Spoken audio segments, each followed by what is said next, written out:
many designers does it take to change a light bulb? No idea. Depends on the font size.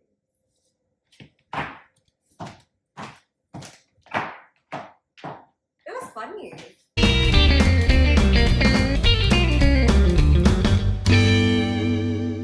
Hello and welcome back to the new episode of What the Design. I'm Raj Kaur and I'm here with my co-host Smita, and today we'll be discussing about Navigating a career in design. We'll be talking about the opportunities, the challenges, and the essential skills required to kickstart your career as a designer in this very competitive market. Talking about a competitive market. I feel like the demand of design professions has been increasing in the last few years. Absolutely. A lot of these industries have been understanding how important it is for designers to be in the companies or be in the industry, be it whatever industry, be it, starting from tech companies to sports industries. Yes. Every industry needs a designer. And design is no longer a very traditional, profession like fashion designer or interior designer. There are a lot more upcoming design roles and design professions. One of the recent examples that I can give you is brand designer. The brand designer makes sure that your brand is consistent across all the platforms, as well as across all, like, for many years the brand has to be consistent over the years. So these designers and design professions are increasing, and there are a lot of opportunities out there for us as designers. Absolutely. So I was reading this quote by designer Massimo Vignelli, and it's something very interesting. He says that styles come and go. Good design is a language, not a style. Right. Yeah. It is. And I feel that today's designs and designers are conscious enough and understand that we have a sense of responsibility, both ecological and environmental responsibility, while we are creating any sort of new product or service. But it's not just I would say, like, limited to the environmental sustainability, but it also goes across to realizing that we have a sense of social sustainability as well. And I think industries across the market are recognizing the importance of inclusivity and equity while they're designing or creating something new. So that every person of their target, like of their target customer base, can use that product regardless of their background or their abilities. It's creating a more inclusive environment.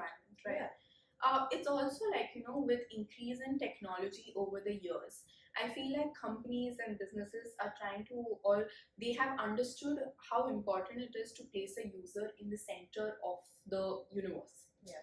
The whole product or the experience that they, or services that they're providing, should be centered for the user, their needs, and why do they need it, what they need it for. And as I mentioned this prior also, like, designers help to bridge the gap between the consumer and the company or the services. So as a design profession, it's we basically kind of create a seamless experience for all of this, and we understand the importance of research. We understand the importance of putting that research into play. It's not just about the back end, it's also about how do you put it in the whole design or the aspect of it. And as I mentioned prior also, like, designers, it's not only about these cutting edge or one kind of professions, it's also about increasing the number of opportunities in the industry, be it about, like, even engineer designers or product designers. Everyone in the industry is trying to innovate different kinds of things. Absolutely. Industries are also expanding in terms of, they understand the importance of websites, they understand the importance of mobile apps. So all of these also have a lot of opportunities for designers. Yeah. But I think that what we are essentially doing with all of these things that you have listed is we are centering the user's needs and wants, and we are making sure that all of these products and these services are centered around them, right? And that is regardless of any sense of, like, any source of innovation, like, to what you said, that we are bridging the gap between the users and the stakeholders to create create a meaningful experience for every person that is affected by that product or that Right. service, so to say. Right. And something that is very interesting, a quote that I read in an article written by Lorenzo Bellucci. He said that the biggest design innovations compound. They are a build-up. Right. You don't go from 0 to 100 overnight. Instead, it's about taking 100 tiny 0 to 1 steps. Right. So every day it's like a small, as you said, like we research, we design, we test. All of those small steps in the whole design process compound to a bigger creation that we. It's like pushing boundaries, taking those risks, Absolutely. and then applying it. Absolutely. So I understand, like it's also like challenging yourself on daily basis. Yes. Every day you have a new challenge, and every day you need to come over that challenge so that something new comes up the next day. Your designs can challenge what is already established as a standard design norm in the industry. Because just because something is the standard doesn't mean that it has to be done over and over again. Like new innovations only happen when somebody challenges the normal status quo. So, I mean, just be experimental sometimes as well. So a lot of times I get asked this question by parents whose students or children are interested in design, that which design course is more interesting, or which design course should my child take, or which is the best design industry to go into.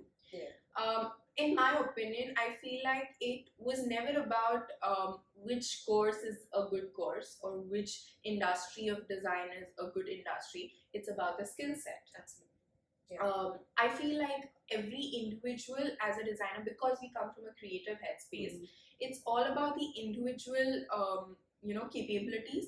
It's all about how do you pursue that particular industry, or how do you pursue that particular course. That is very important. I think we also have to understand that since it's a creative field, it's very different from the traditional fields of study like engineering and medicine. It's not like you go in, you have this very set course and syllabus that you do, and then you sort of get this learning, and then you have this degree in your hand. It's not like that. As you said, like it's very dependent on the person who's practicing it. It's a vocational course, it's a vocational career, it's a very practice-based industry. It's not a mathematical equation. Exactly, it's not. So the more you practice, the more you try to learn new things, also engage with the research that is out there, design practices, design trends that are out there, people are working around them. It just enhances your skills and your understanding as a designer, and allows you to be a better designer in the industry as well. Right. And I feel like every design course, be it fashion design, be it interior design, be it knitwear design, be it experience design, be it design innovation, all of these have set challenges. Each of them have different challenges. Nowhere is it going to be, this is an easy course. Nowhere is it going to be, oh, this is a very tough course. It's based on how do you pursue it, how do you take that particular course to be for you, and where do you apply your skill set. Every field, whatever you mentioned, like all of them have their own opportunities and their own challenges, so to say. Like that, again, to what you said, depends on how I perceive it as a person and how do I take it in stride, and how eager am I to challenge myself to succeed in that industry, in that particular avenue. So it would be very harsh for us as designers to say that, okay, this is what is the best way to take it. We as a designer genuinely cannot discriminate between any of the courses. That's true. So I think that the only constant in this scenario is that you have to realize that design is gonna be there. It has changed its form. Even designers in the past have upskilled themselves to be relevant in today's industry, and we will have to do the same when our time comes, when there is incredible innovation and radical changes happening in the industry. We'll have to upskill ourselves in that way. Right. Adding on to this, it's very important as young professionals or young designers for us to, as she said, it's very important for us to upscale, keep realizing or keep updating yourself to the trends that are going on, keep updating yourself to what what is going on in the world. Where can you apply your design skills? Because especially in the current market or current times, the times are changing very fast. It's a very fast-paced world, so we also have to. I know it's tough sometimes, but we have to keep ourselves updated. And usually, who keeps themselves updated the most is the one who's going to be the winner in the game. In terms of career prospects, would you think, like, both of us have just about to finish our masters, and what do you think is the career for designers right now? How is the market right now? So I think as of now, we are seeing like a lot of UX coming up and a lot of experienced design jobs out there in the world. There's a lot of focus on technology and things related to digitalization in a way. But just because that sort of innovation and that sort of how do you say, like, career focus is happening, doesn't mean that we have to be disheartened if you are in a very different field. Right. This is a very important point. I feel like design, so every industry that you are in or every career prospect that you have has its time. Yeah. So, for example, if I would have seen 5 years or 10 years back, graphic designers were the most booming industry at that point of time. So, but right now it's a little less. UI UX designers are right now booming a lot.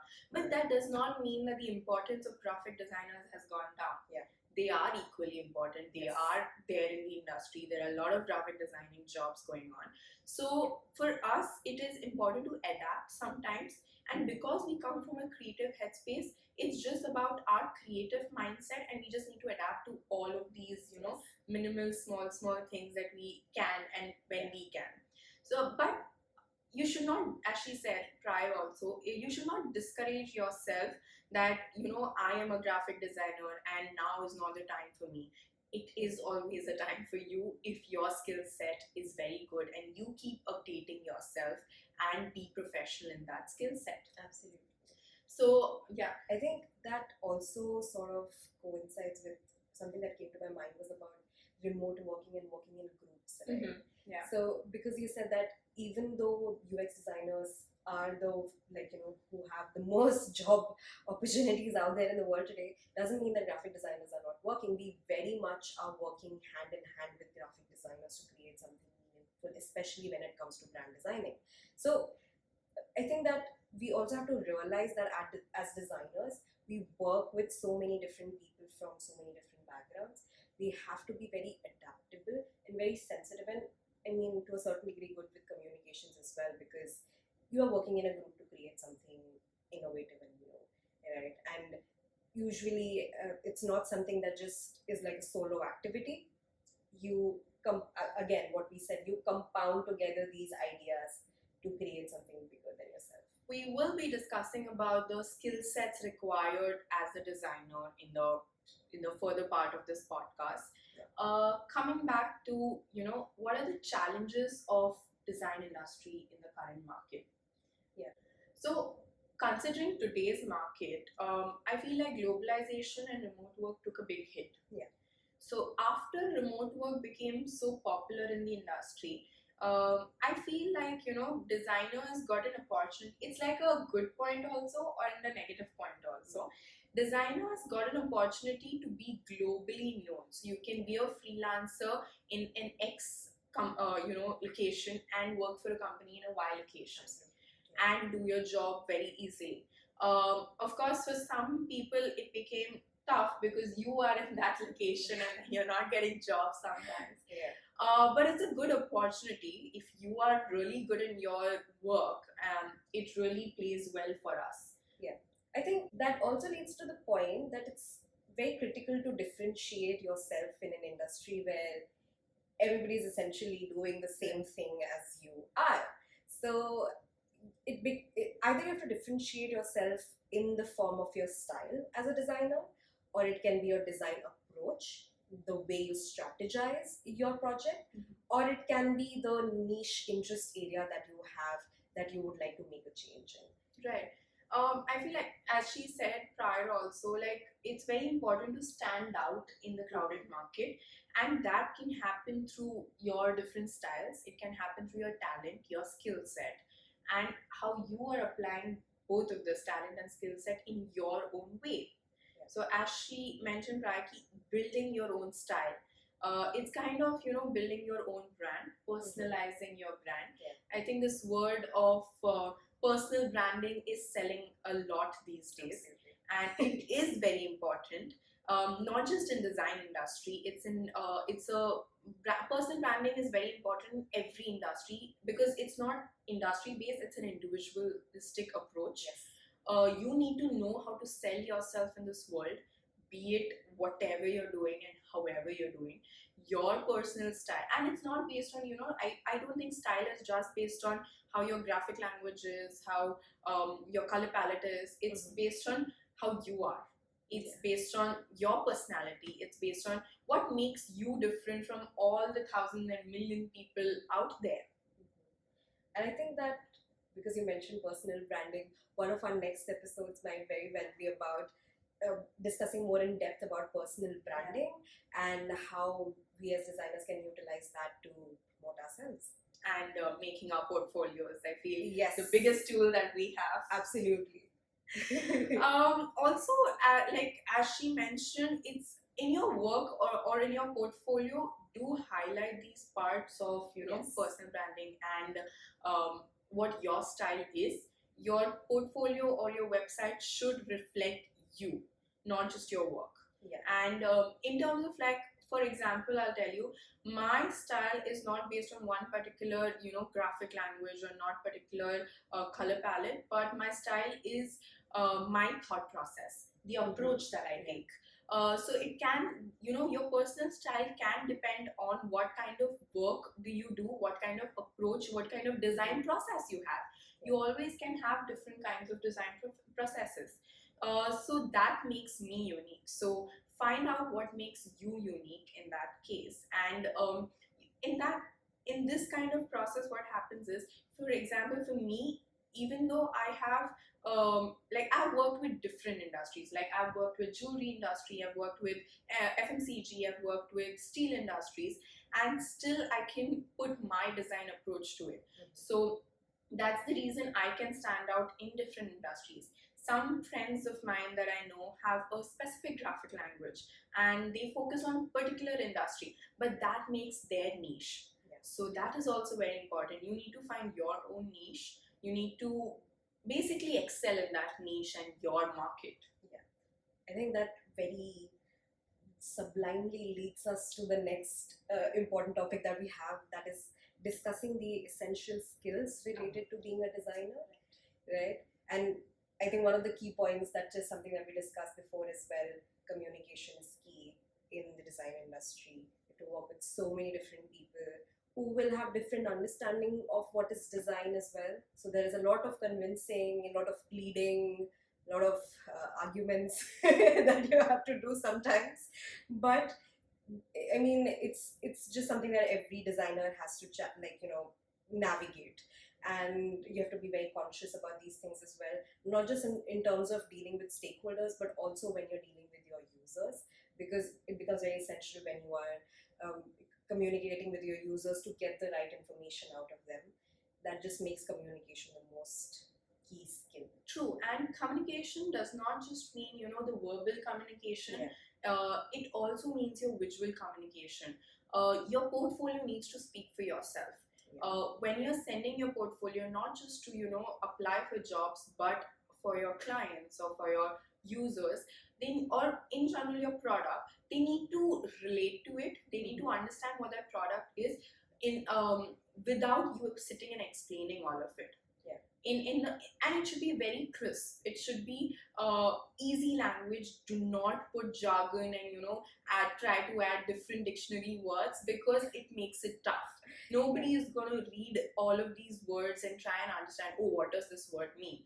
I'm sorry. Yeah, I mean, adding to what you were saying, you have to understand that the very first person who sees your portfolio is the HR person sitting in the HR department. So it's not going to be a designer. So don't put jargon in. because you have to make your portfolio in such a way that regardless of anybody's education, they understand what you're trying to communicate. Right? Yeah.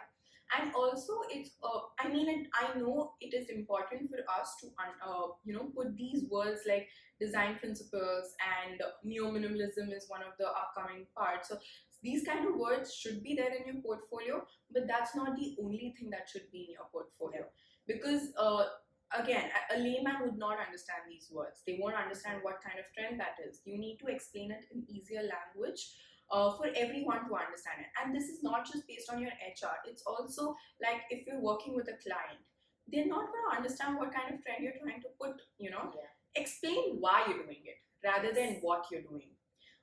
Because that why is something that will answer their questions, and that will make them convinced ki, okay, this product or this service or this kind of design is for me and I'm going to go forward with it. Absolutely. So yeah, remember, it's not just about speaking jargon like kerning and leading. You really need to communicate your ideas effectively, and again, mentioning it again, but make it crisp. It's very important to be crisp. Add to sort of that leads to my next point, that would be that design as a team sport. Right? Very much is, and I think all of us as designers have learned it the hard way. Yes. Yeah. I hope you guys don't learn it the hard way, and this would be an easier way to understand. I know sometimes, it's we as designers, being the creative head, sometimes try and hide our projects, and we're not ready to share. Oh, this was my project. We're not ready to share the knowledge. I think it's rather than share. It's not about share the knowledge. It's more like, oh, that person will steal my work. Right. So don't be afraid of stealing, because that's your brain. Nobody can steal that brain from you. So even if they steal that project from you for a bit, you're going to come up with 1,000 new ideas and they're going to be 10 times better. How many times are they going to steal? So be open with your team. Let your thoughts out. Be opinionated. Talk about whatever you feel, because sometimes a very random thought leads to a bigger project. Absolutely. And I think when you are working with these cross-functional teams, brainstorming together, ideating together, that leads to like creating one of the most important things, right?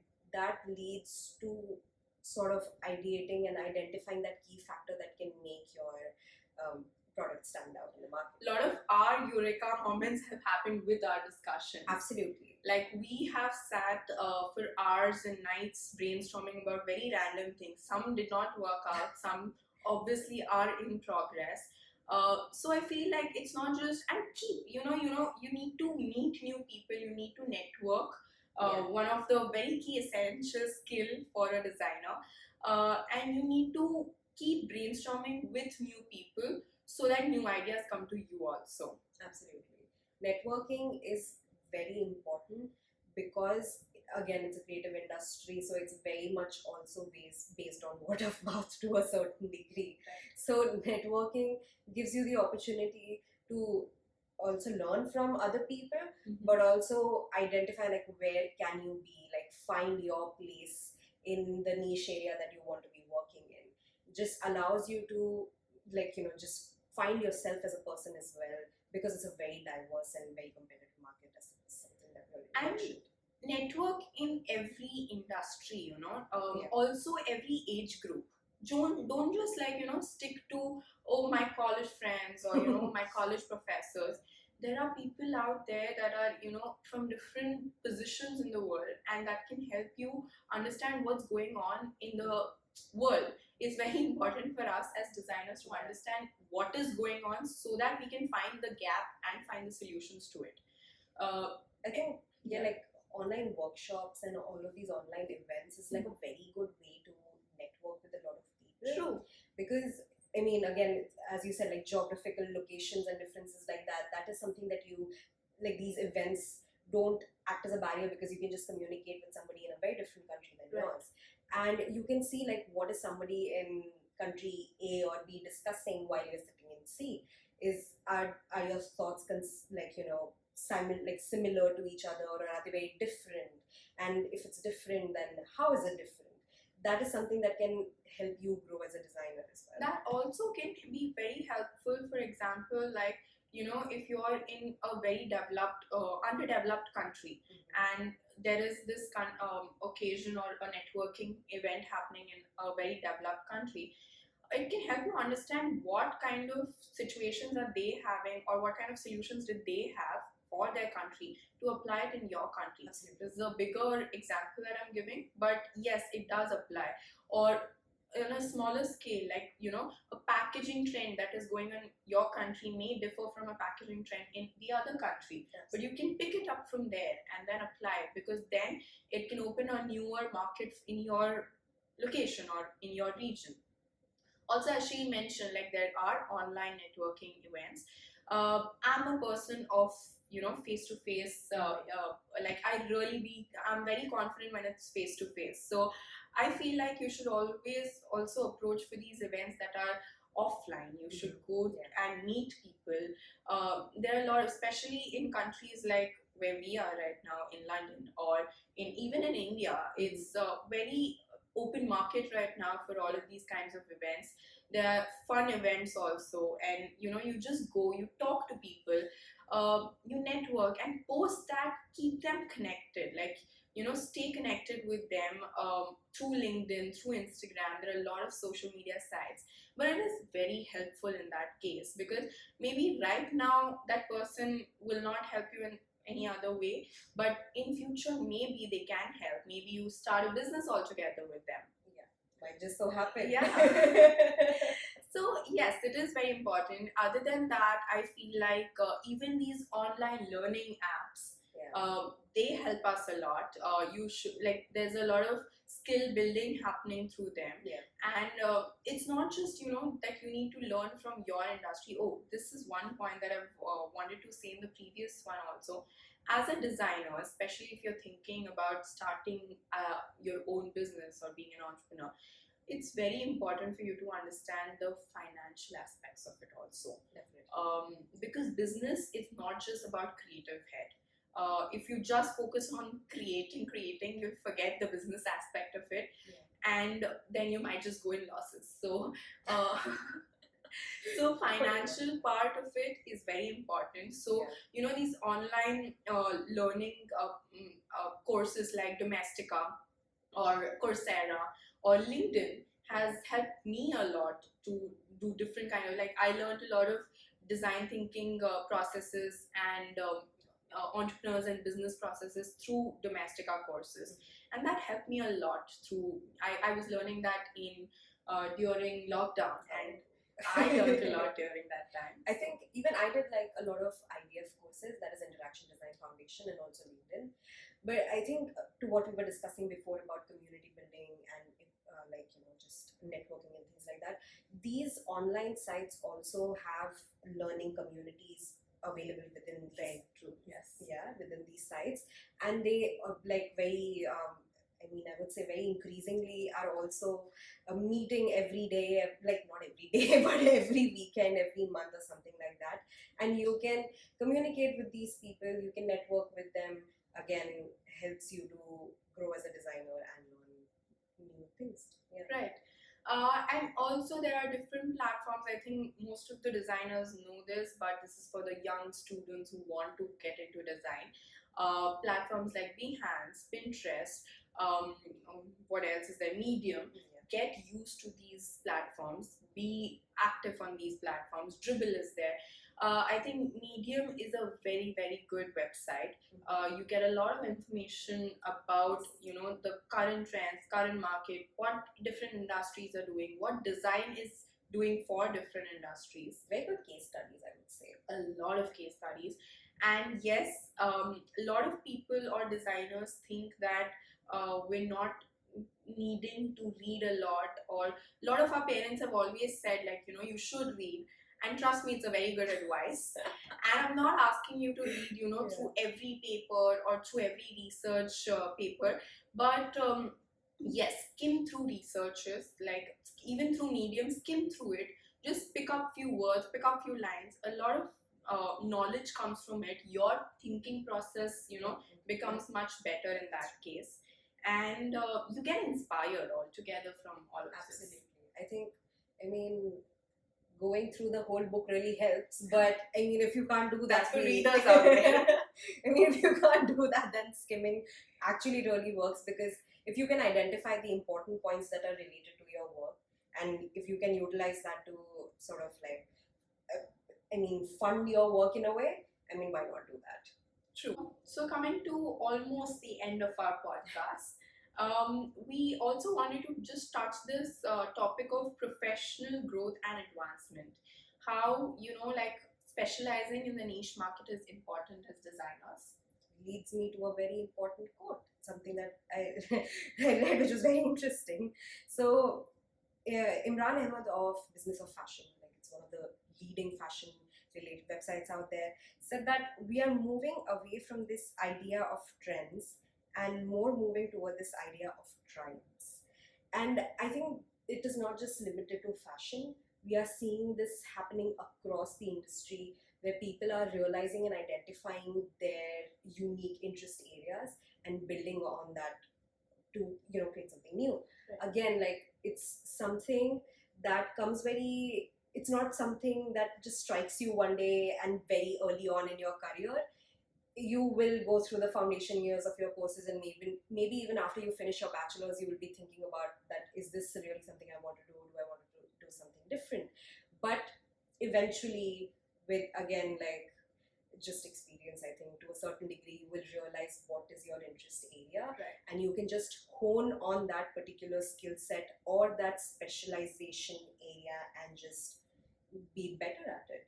Right, and I feel like as design students, we are given a very good opportunity for us to have the foundation year. Mm-hmm. So, yeah, like in every design course, the first year is known as the foundation year, where you get to, touch every aspect of design, be it fashion design, be it graphic design, be it knitwear design, or something else altogether.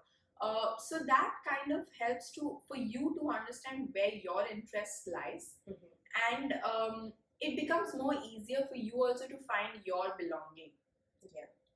And I think that when you as a designer sort of understand and build on these things, you can also very quickly translate that onto your product and your service. Mm-hmm. And that very easily it can be very supportive to form a loyalty base. Mm-hmm. within the consumer market that you have. And they can be, again, like what we were talking about in the last episode as well, about customer trust and loyalty. Right. These sort of like niche interest areas and specializations really help to that. Right, they do. And I feel like now we come to the last point of our podcast. Yeah. How do we as designers handle rejection? Very badly at times. Yeah, we have in the past. I feel like all of us as young designers, young students, it's very tough for us to get out of that phase of rejection. We take it very personally because, again, coming from the creative headspace, it's very personal to us. But as designer, we need to understand the difference, what makes us different as a designer and an artist. Definitely. I think like talking about taking something personally, when I first started in one of my design consultancies, and I was talking to a senior, and he gave me a task, and I thought I put my best foot forward when I went ahead with it, and he said, is this the final thing? Yeah. And in my head I was like, this is the final thing. I was like, no, I'm making more change to it. Like, why? It's like they want us to push the boundaries, and sometimes they don't tell it in a good way. Yeah, I know. We have all been there, but I feel like rejection is the bread of every designer. Absolutely. We need to embrace it. I think that fuels us also. Yeah, it does. It does. We need to embrace it. We need to learn from it. We need, as she mentioned, we need to use it as a fuel to ignite that creativity in us and push our boundaries. So it kind of helps us to push our boundaries. It's also like, don't take it very personally. This is one of the best advice that I can give you, because when you're designing, you're not designing for yourself. Absolutely. You're not a painter who's painting for themselves. You're a designer who's designing for the industry out there, for the consumers to consume, and somebody out there, not you. So you need to perfect it for them. You need to make sure that they use it really well, and it's very easy for them to use it or go through that service or anything. So don't take, like, again, don't take it personally. And rarely anybody gets it right in the first go. Yeah. So I mean, don't feel bad. Sometimes we have Yeah. to try our level best every time. Yeah. You have to keep doing it. And I think that one point that's something like very interesting is there is a lot of other websites out there when you can reach out to other mentors and designers as well, so that you can get feedback on your work, right? I think ADP List is one of the sites that I have used, and it was really helpful for me as a designer to sort of get a direction in where I was going, where I was headed to in my design career, and what did I want to get out of it. So like use these platforms to get a direction, get a feedback on your work as well. It can be harsh, it can be good, but you just have to be ready for it. Yeah. Adding on to all of these, now before we wrap up our podcast, we really like to share a few resources that we feel are really good and we have used it for you guys to, like, you want to go ahead? Absolutely. So I think that Steal Like an Artist, Show Your Work and Keep Going by Austin Kleon. These 3 books, I think one of my friends suggested it to me, and these have been really helpful because I keep going back to them again and again. Right. Because these books have just sort of help you understand how you can beat your imposter syndrome, because that is something that every designer faces, and it just also fuels you to, like, again, show your work, put your work out there, and just Design of Everyday Things by Don Norman. It is a very important book. I feel like Design of Everyday Things is one book that every designer should read, even if you don't read any other book. Like, that book has, like, it's a referral. It's kind of a Bible for designers. No matter what, you keep going back to that book. You take a lot of inspiration from that book.